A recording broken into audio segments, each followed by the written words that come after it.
Hey guys, this is Kristin from KristinCoaching.com, and thank you again for joining me for this video today. If you haven't subscribed to my YouTube page, please do so, and you will get a pop-up and notification every time I come out with one of my amazing relationship video tips for you guys. So make sure you subscribe if you haven't. Today the topic has to do with listening with understanding and empathy in your relationship, and the importance of that and really how to do that. Basically, in any type of a relationship, the goal is to be able to connect with one another. And I think the most wonderful ways to be able to connect with your significant other is through communication. More specifically through empathy and understanding in the type of communication that you guys do. Because you want to be able to be on the same page and have a mutual understanding of what you guys are going through.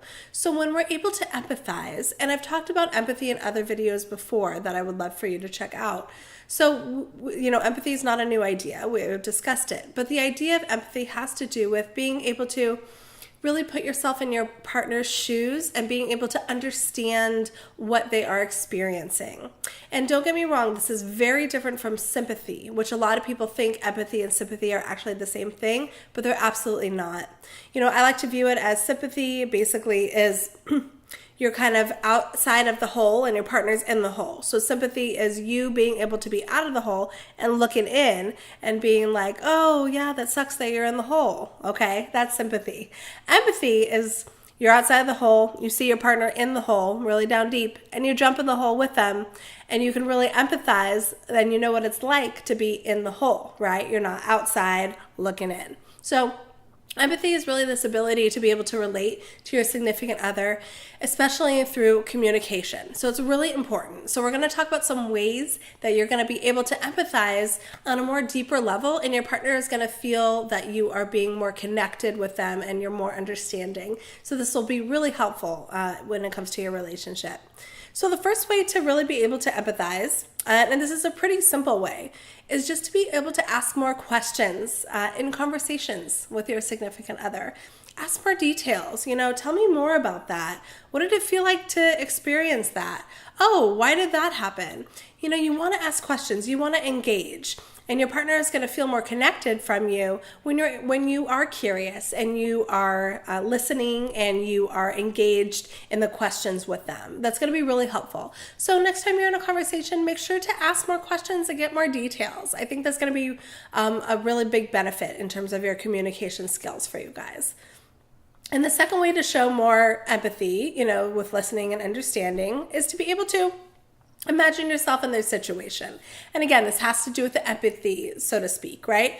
Put yourself in their shoes. Imagine what it would be like, whatever they're going through, happy, sad, frustrated. Put yourself there. And I think you'll be able to relate to them on a much more deeper level and intimate level. And your partner is going to feel like you really get them. And you're not going to be on different pages if you're able to really imagine this. And sometimes it's hard to do, especially if you haven't experienced it yourself. But we are able to do that. I think if we have that ability to just kind of connect with other people and at least just think about like what it would be like to have to go through whatever they're going through, you're able to have empathy. This is a relationship skill to develop, but you are able to do that. It just takes some practice. And then the third thing you can do is, and this is a huge way to show empathy, is to not judge. You don't want to judge what your partner is saying.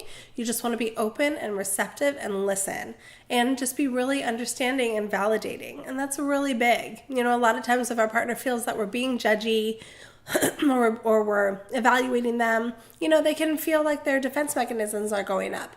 So just be open and receptive and don't try to come up with like a conclusion or a judgment about what they're saying. That's hard to do, and it's really important to do at the same time. Another thing you guys can do is just be present when you're listening. Put the phone down. Don't be distracted if the TV is on. Don't be juggling 20 things at once where you have the microwave going and you have to take it out in 2 minutes, but you're engaged in a conversation with your significant other in the meantime. Don't make it where you have to, check the oven for dinner. If you're going to have a intimate, serious conversation, you want to be engaged fully and wholeheartedly and not have 100 different things going on at once. Now, I know that's not 100% possible, especially if there's like little children running around, but you can do your best, and you can do better most likely than what you're doing now. You know, I even find myself sometimes, texting friends back in the middle of conversations, and I feel really bad about that, and I catch myself like, oh, I shouldn't do that. It feels rude, and sometimes my partner has called me out on that before, and I appreciate that. So I make a point to put my phone down and really listen and engage and make that eye contact that's so necessary to do. So make sure you do that. And then another thing you can do, which is the last way to show empathy, is to validate somebody's emotions. And I kind of mentioned this one a little bit earlier, but being able to validate somebody's emotions is a way to say, oh, I really understand why you're frustrated. That must be such a hard thing to experience. I really understand why that makes you so sad. It would be heartbreaking for me too. That's just a way, again, to really validate that what they're feeling is valid, it's real, it's honest, there's no judgment there, and you're really just understanding what they're going through. Again, however you learn to empathize with your significant other, I want your significant other to do that with you as well. This is absolutely a two-way street, and it's really important to do. I think if both of you work on your empathy piece and your connection, you guys will find yourself that you're more on the same page, feeling that sense of connection than feeling like you guys are just separate and disconnecting. And that's never a good place to be in. We want to feel as intimate and connected, emotionally intimate and emotionally connected with our partners as possible. So practicing the listening with understanding and empathy piece is really important for you guys to do. So do those 5 steps, practice it when you're engaging in conversation, and see if it's helpful for you guys. I'd love to know your experience. I really think that it will be. Thanks so much for watching, and I will see you guys next time for my next video. Comment below, ask me any questions. I'll get back to you as soon as I can. Bye.